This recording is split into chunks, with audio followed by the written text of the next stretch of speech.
আল্লাহ তাআলা বলেছেন খলাকাল আদম সূরাতে, আমি আদম জাতিকে সৃষ্টি করেছি আমার নিজ সূরাতে। তদ্রূপ কুল্লিমিন মুমিনিন আরশে আল্লাহ, প্রত্যেক মুমিন ব্যক্তির কলবে আল্লাহর ঘর। তার ঘরটা প্রত্যেকের কলবে বা নকশা দেওয়ার পরেও বলেছেন তোমরা আমার রাসূলকে ভালোবাসো, আমার বন্ধুকে ভালোবাসো, তাহলে তোমাদের সব ক্ষণ মাফ, সব মাফ।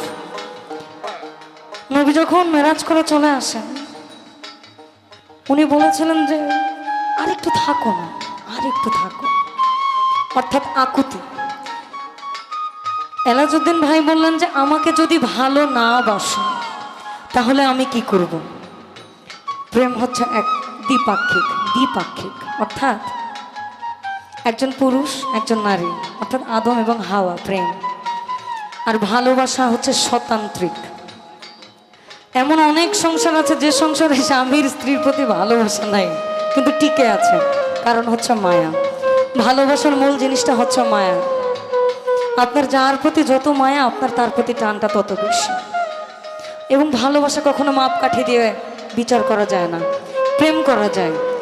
কারণ সহজলভ্যভাবে যদি প্রেমের সংজ্ঞা দেই, প্রেমে আপনার শারীরিক চাহিদা থাকবে, অর্থাৎ আমার তোমাকে পাইতে হবে আকর্ষণ। ভালোবাসায় সেটা থাকে না, তুমি আমার হইলেও সই না হইলেই সই, আমি তো তোমার, অর্থাৎ আদি হতে অন্ত অবধি আমি তোমার।